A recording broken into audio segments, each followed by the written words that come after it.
ఓం శ్రీ మాత్రే నమః. అందరికీ నమస్కారం అండి. ఈరోజు ఈ వీడియోలో మనం తులా రాశి వారి యొక్క పూర్తి జాతక ఫలితాల వివరణ తెలుసుకుందామండి. ఆగస్టు 16వ తేదీ అనగా ఆదివారం రోజు ఈ రాశి వారికి. ఇంకా ఈ రాశి వారు ఎవరైనా మన ఛానల్ని కొత్తగా చూస్తున్న వారు ఉంటే సబ్స్క్రైబ్ చేసుకుని వాళ్ళు దయచేసి సబ్స్క్రైబ్ చేసుకొని ఈ వీడియో మీకు నచ్చినట్లయితే లైక్ చేసి మాకు సపోర్ట్ చేయడం మాత్రం మర్చిపోకండి. మరి ఈ రోజున జరిగేటటువంటి ప్రధానమైన అంశాల గురించి తెలుసుకుందామండి. ఈ రోజు అయితే జాగ్రత్తగా ఉండవలసినటువంటి అంశంగా చెప్పుకోవచ్చు. ఎందుకంటే ఈ రోజున మీ జీవితంలో ఒక డెడ్ లైన్గా ఉండబోతోంది. ఎందుకు అంటే కనుక మధ్యాహ్నం 2:30 తర్వాత మీ జీవితంలో ఊహించినటువంటి ఒక మార్పు అనేది రాబోతుంది. సమ్మక్క సారక్క జ్యోతిష్యాలయం గురువు గారు విజయరాజు గారండి. ముఖం చూసి లేదా చేయి చూసి ఫోన్ కాల్ ద్వారానే జాతకం అనేది చెప్పబడును. స్త్రీ పురుష వశీకరణ కూడా చేయబడును. గుప్త నిధులు చెడు ప్రయోగాలు కూడా చేయబడును. వ్యాపార సమస్యలు, రాజకీయ సమస్యలు, విదేశీ ప్రయాణం, ధనం నిలకడలేకపోవడం, భార్యాభర్తల సమస్యలు, అత్తకోడల సమస్యలు, ఆస్తాగాదాలు, అప్పుల బాధలు, ఇలా ఏ సమస్యలకైనా ఈ గురుగారు చాలా చక్కటి పరిష్కారాలు చెప్పబడును. మనం ఎక్కడున్నా సరే 100% తీర్పు అనేది చెప్పబడును. ఈ గురుగారు ఫోన్ నెంబర్ వచ్చేసి 9100263308 అండి. మీరు ఏ సమస్యలతో బాధపడుతున్న ఆ సమస్యల నుంచి బయటపడాలంటే మాత్రం ఈ గురువుగారిని సంప్రదించి చూడండి. చాలా నమ్మకమైన గురువుగారండి. చెప్పినట్టుగా జరుగుతుంది. 24 గంటల్లోనే మనకు ఫలితాలు అనేవి లభిస్తాయి. ఒక్కసారి మనకు మీరు ఏ సమస్యలతో బాధపడుతున్నా ఖచ్చితంగా ఆ సమస్య నుంచి బయటపడాలంటే మాత్రం ఈ గురువుగారిని సంప్రదించి చూడండి. చాలా నమ్మకమైన గురువుగారు. ఆ 2:30 దాటక ముందే మీరు ఒక ఫోన్ కాల్ ద్వారా కానీ ఏదైనా సరే ఒక విధంగా ఒక వార్త అనేది వినవచ్చండి. ఒక వ్యక్తి మీ తలుపు తట్టవచ్చు. ఆ వ్యక్తి ఎవరై ఉంటారు? ఆ వ్యక్తి ద్వారా ఆ వార్త వినగానే ఒక్కసారిగా మీ గుండె జల్లుమంటుంది. ఇది ఒక షాకింగ్ న్యూస్గా చెప్పుకోవచ్చు. అయితే ఈ వార్త మిమ్మల్ని భయపెట్టేటటువంటి వార్త కూడా కావచ్చండి. లేదంటే ఒక ఆనందంతో ఉక్కిరిబిక్కిరి చేసేటటువంటి ఒక శుభవార్త అయి కూడా ఉండవచ్చండి.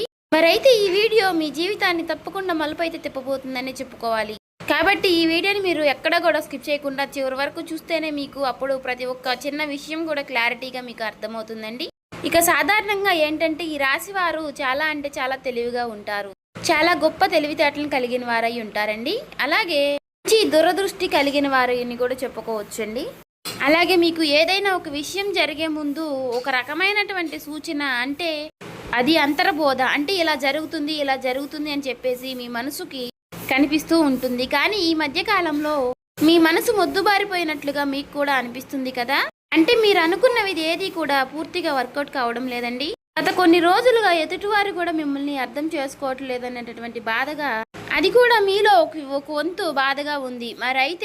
మరైతే మీ గుండె లోతుల్లో ఏదో ఒక అద్భుతం అనేది జరగబోతుంది అని చెప్పేసి మీరు మాత్రం మనసులో పూర్తిగా ఏదో ఒక విషయంలో నమ్ముతూనే ఉంటారు.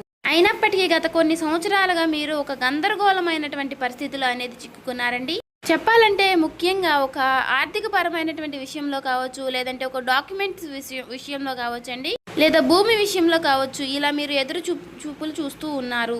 అసలు ఇది జరుగుతుందా లేదా అని చెప్పేసి ఒక రకమైనటువంటి సంఘటనతో సంవిధ్యంలో మీరు కొట్టుమిట్టు ఆడుతున్నటువంటి పరిస్థితులు కూడా కనిపిస్తూ ఉన్నాయండి.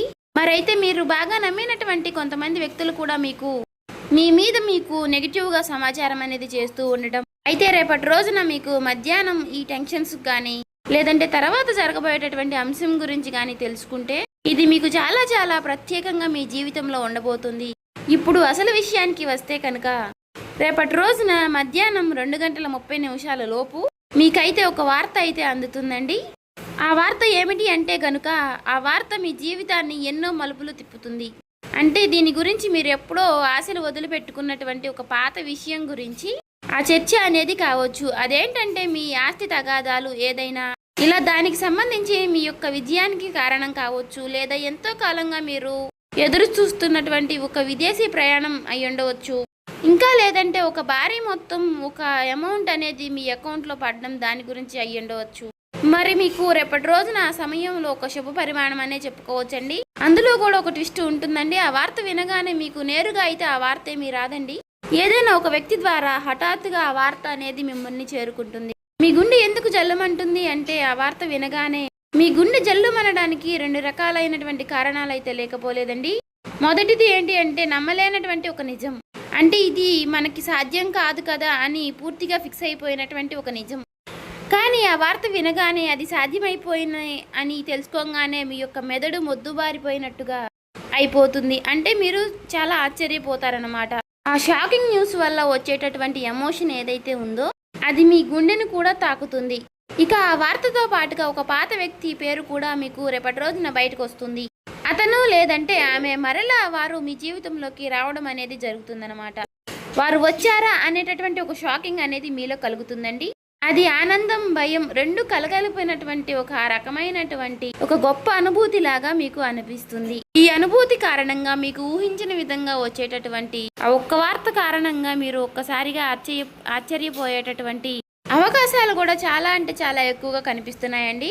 అయితే అసలు మరి ఇప్పుడు ఇది ఎందుకు జరుగుతుంది అంటే, ఇప్పుడు మీరు సాధారణంగా మీరు ఈ 2 గంటల 30 నిమిషాల లోపు దీనికి సంబంధించినటువంటి దీనికి కారణం ఏమిటంటే, మీరు గతంలో చేసినటువంటి ఒక రహస్యకరమైనటువంటి ఒక సహాయం అనేది, లేదంటే ఒక ఇన్వెస్ట్మెంట్లో మీరు పూర్తిగా మర్చిపోయినటువంటి పూర్తిగా ఒక పని, దానికి సంబంధించినటువంటి ఒక మంచి ఫలితాలను అయితే మీకు ఇప్పుడు ఇస్తుందండి. మీ వెనుక ఎవరో మీకు తెలియకుండానే ఈ పని అనేది పూర్తి చేస్తారు. ఎవరు చేసుంటారు అని చెప్పుకోవాలి అంటే మాత్రం ఆ భగవంతుడే చేశారని చెప్పుకోవాలి. అంటే ఈ రోజున కొంతమంది వ్యక్తులు ఆ నిజాన్ని బయట పెట్టాలి అని నిర్ణయించుకుని ఉంటారు. అయితే అందుచేత వారు ఊహించని విధంగా మీకు ఈ ధనలాభం అనేది మీదే, ఈ ఆస్తి కూడా మీదే, దానికి సంబంధించినటువంటి డాక్యుమెంట్స్ కానీ ఇలాంటివి ఏవైనా సరే తీసుకువచ్చి మీకు పూర్తిగా వివరణ అనేది చేస్తారండి. వీటన్నిటిని చూసుకుంటే కొంచెం రెస్ట్ తీసుకునేటటువంటి ప్రశాంతకరమైనటువంటి రోజు అని చెప్పుకోవచ్చు. ఊహించిన విధంగా వారు చెప్పడం వల్ల మీకు కొంచెం ఆశ్చర్యకరంగా అనిపిస్తుంది. అయితే దీనికి మరొక రీజన్ కూడా ఉందండి. గ్రహస్థితి పరంగా చూసుకున్నట్లయితే గనుక మీకు ఈ రోజున శని ప్రభావం అనేది కొంచెం తక్కువగానే కనిపిస్తుంది. అలాగే ఈ రోజున మీకు శని భగవానుడు మంచి అవకాశాలను కూడా ఇవ్వబోతున్నాడండి. రాహువుల యొక్క సంచారం, గురు దృష్టి మీ యొక్క రాశి యొక్క పైన కూడా పడిందండి. కాబట్టి ఈ 2 గంటల 30 నిమిషాలు అనేది ఈ రాశి వారికి ఒక ముహూర్తం లాంటిది అన్నమాట. మరి ఈ సమయంలో గ్రహాల యొక్క కలయిక వలన మీకు ఆశ్చర్యకరమైనటువంటి ధనలాభం కానీ, లేదంటే ఒక ముఖ్యమైనటువంటి కీలకమైనటువంటి వార్త వచ్చేటటువంటి అవకాశం, అది కూడా ఆ వార్త నుంచి వచ్చేటటువంటి ఒక లాభం మీకు అన్ని రకాలుగా చాలా అంటే చాలా ఆశ్చర్యకరమైనటువంటి విషయాలను అయితే కలిగిస్తాయండి. అయితే ముఖ్యంగా దీనివల్ల ఏంటంటే, మీరు మీ జీవితంలో ప్రధానంగా చూసుకున్నట్లయితే రేపటి రోజున మీకు ఉన్నటువంటి కొన్ని పెద్ద పెద్ద టెన్షన్స్ కూడా తగ్గుతాయండి. సమాజంలో గౌరవ ప్రతిష్టలు కూడా పెరుగుతాయి. ఆ వార్త వినగానే మీరు ముందు ఎమోషనల్ అయిపోతారు. కానీ ఆ సమయంలోనే మీరు తప్పుడు నిర్ణయాలు తీసుకునే అవకాశాలు కూడా కనిపిస్తున్నాయండి. అంటే అలాగే ఏదైనా మీరు కొంచెం అంటే మీకు బీపీ అనారోగ్య సమస్యలు ఉన్నవారు కూడా ఆవేశపడిపోయి తొందరపడి నిర్ణయాలు తీసుకోకుండా కొంచెం ప్రశాంతంగా నిర్ణయాలు తీసుకోవడం, సమర్థవంతంగా ఎదుర్కొనేటటువంటి ప్రయత్నం అనేది చేయాలండి. అటువంటి శక్తి ఉన్నప్పుడు ఏ విధంగా కూడా మనం భయపడాల్సిన అవసరం అయితే లేదండి. ప్రతి ఒక్క మనిషి విషయంలోనూ కూడా శుభవార్తలు అశుభవార్తలు సాధారణం. ఒక్కొక్క రోజు మనకు చాలా ప్రశాంతంగా అనిపిస్తుంది, ఒక్కొక్క రోజు అసలు ఈ రోజే బాగాలేదు, చాలా ఒత్తిడిగా ఉంది, నిద్ర లేచినప్పటి నుంచి ఎవరి ముఖం చూసాము అన్నట్లుగా ఒక రకమైనటువంటి ఫీలింగ్ అనేది మనలో కలుగుతూ ఉంటుంది.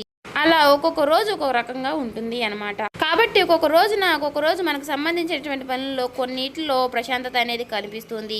అదేవిధంగా ఒక్కొక్క రోజు మనకు సంబంధించిన పనుల్లో పూర్తిగా డేలా పడిపోతామేమో అన్నట్లుగా అనిపిస్తూ ఉంటుంది. కాబట్టి ఏదైనా మన ఆలోచన విధానంలో మనం తీసుకునే నిర్ణయాలు బట్టి ఉంటుందండి. కాబట్టి ఈ రోజున ఉదయం టైంలో ఆ శివుడి యొక్క ఆరాధన చేసుకోవడం, ఓం నమః శివాయ అనే మంత్రాన్ని జపించుకుంటూ ఉండడం, వీలైతే మీరు శివాలయానికి వెళ్ళి 11 ప్రదక్షిణలు కానీ 21 ప్రదక్షిణలు కానీ చేసుకుని కాసేపు ఆ ఆలయంలో ప్రశాంతంగా కూర్చుని శివుని దర్శనం చేసుకుని మీకు వీలైనన్ని సార్లు లేదంటే 108 సార్లు కానీ ఓం నమః శివాయ అనే మంత్రాన్ని జపించడం వల్ల మీకు ఉన్నటువంటి కొన్ని నెగిటివిటీ అనేది తొలగిపోయి పాజిటివిటీ అనేది పాస్ అవుతుందండి. ఒక మాటలో చెప్పాలంటే మైండ్ అంతా కూడా మీకు కొంచెం రిలీఫ్ అనేది ఇస్తుంది. ఇది ఒక విశేషమైనటువంటి రోజుగా చెప్పుకోవచ్చు. ఇక ఈ రోజు మధ్యాహ్న సమయంలో మీరు ఎవరితో కూడా గొడవలకు కానీ తగాదలకు కానీ పోవద్దండి. ఈ రోజున మీరు నీలం రంగు దుస్తువులు ధరించడం వల్ల మీకు మరింత ప్రశాంతతను ఇస్తుందన్నమాట. అంతేకాకుండా ఈ రోజున మీకు పసుపు రంగు వస్త్రధారణ కూడా మీకు ఎంతో జయం కలిగిస్తుందండి. అలాగే ఈ రోజు మధ్యాహ్నం మీ జీవితాన్ని మార్చేసేటటువంటి ఒక ఫోన్ కాల్ అనేది మీకు వస్తుందండి. ఆ ఫోన్ కాల్ రూపంలో మీ జీవితంలో ఒక సరికొత్త వెలుగుని నింపాలని చెప్పేసి మనస్ఫూర్తిగా నేను కూడా కోరుకుంటున్నాను. ఇక ఈ రోజున మీకు తూర్పు దిక్కు ప్రయాణం అనేది ఎంతో విశేషంగా ఉంటుంది. ఇక ఎప్పుడూ కూడా మీకు వీలైనంత సహాయం మీరు ఎవరికైనా చేయడంలో మీరు ముందుంటారు. ఒకరిని ముంచాలి, ఒకరిని నష్టపెట్టాలి, ఒకరికి సమస్యలు కలిగించాలని చెప్పేసి మీరు ఎప్పుడు కూడా అనుకోరు.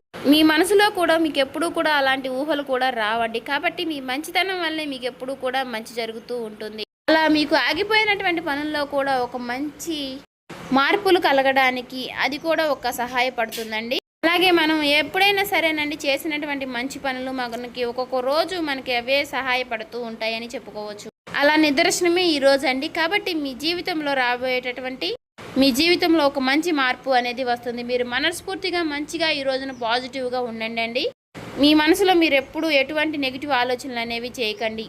అలాగే మీరు ఏదైనా ఒక విషయం గురించి నిర్ణయం అనేది తీసుకునే ముందు 1కి 4 సార్లు ఆలోచించి పెద్దల యొక్క సలహాలు సూచనలు తీసుకుని జాగ్రత్త నిర్ణయాలు అనేవి తీసుకోండి. అలాగే మీ ఇంట్లో పెద్దల యొక్క ఆశీర్వచనాలతో పాటు మీ జీవిత భాగస్వామి యొక్క నిర్ణయాలని గౌరవించండి. ఇక ఈ రోజున మీరు బయటికి వెళ్ళే ముందు ఆ శివుడి యొక్క బసం కానీ లేదంటే సింధూరాన్ని కానీ ధరించండి నుదుటిన.